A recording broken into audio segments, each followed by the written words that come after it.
Hi, I'm Tim Rylett, the Managing Director for UK Growth Coach, a business coaching firm based in West Sussex. This is the next in our series of cash flow strategies, cash flow ideas to help businesses boost the coffers a bit. And today I really want to talk about debtor and creditor knowledge. What I mean by that is how aware you are, not just of the values, but also the timing.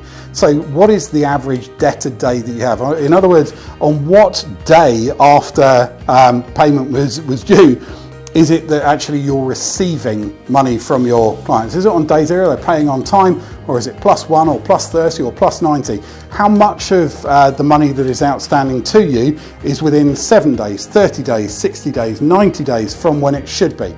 Understanding this is really important. It's something we actually call the cash flow gap, and if you understand it, then you can start to reduce it. And generally speaking, what you're looking to do is reduce whatever that average number is. Let's say it's 27 days on average your clients are paying you, you're trying to reduce it down. Now the reason for doing that should be fairly obvious, in that if you divide your turnover by the number of days in a month, it tells you the value of difference that would be in your bank account were you to move it by 1 day. And then you can just multiply it by whatever target day reduction you have on your debtor days. And it's a really important aspect. Yeah, for most companies that have decent turnover, that can be 20 or 50,000 pounds more operating cash if they keep it to that moving forwards. So focusing in on how do I get my clients to actually pay early? How do I get them to pay sooner than they currently do? Are they actually within terms? And if not, why not? How can I get them on terms? The next part is then to actually learn individual client patterns. And ideally you want to learn it before you start working with them. Let's assume you haven't.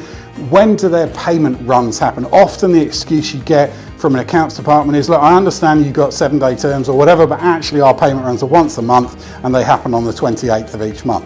Well, if you knew that in advance, you could have aligned actually your expectations and the start of your service or the invoicing dates that you applied, and you could have set it up so you weren't going to be disappointed from the outset. Equally though, if you know that's the case, that's the way their business operates. You can challenge it, and I have done in the past, and say, well, I understand that that's when you run your payments, but this is what I require.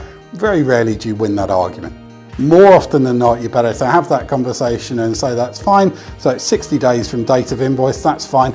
I will invoice you 60 days in advance of starting work, and then we're all fair, aren't we?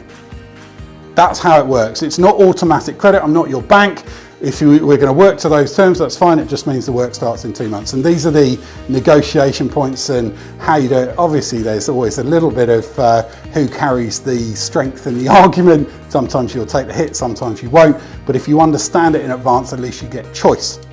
Other aspects, make sure that you invoice early and make sure that you are clear. Use live prompts and nudges. Make sure a day in advance of when it's due that you're giving them a prompt. Make sure on the day it's due that they are aware. Make sure that 1 day after that it's chased up and that you're actually on top of it. Make sure that there is regular communication and make sure that actually you're on top of it. And remember, credit's not an entitlement, it is an earned status. Make sure that you are thanking clients that are behaving well. Some people do pay you early. Make sure that you recognise it and reward it, because behaviour that's recognised and rewarded is repeated. Same as with your staff. Actually, if you don't recognise it, maybe next month they'll just pay you on time or late. And finally, in terms of your own payment, so your creditor knowledge, understand what your average creditor days are. And in general terms, what I would suggest as a business strategy is make sure that you're meeting the terms. Every single time, make sure you're paying to the terms that are required, but don't pay early unless there's a benefit to you in doing that. If you're planning to pay early, ask for the benefit. Make sure you're winning something with that, because if you're going to empty your bank account to benefit their bank account sooner than it needs to happen, then make sure you're winning something with that and that you're actually in a cash position to do that ongoing. So that's all the points I have for now on debtor and creditor knowledge. I hope it's been a useful video for you, get you thinking about a few things. If you've benefited from it, please let me know, drop me an email, add a comment to this video feed. If you need some help actually with your debtor management or cash flow as a whole, please get in touch. I'll be happy to have a conversation. My details are going to be on the screen very soon.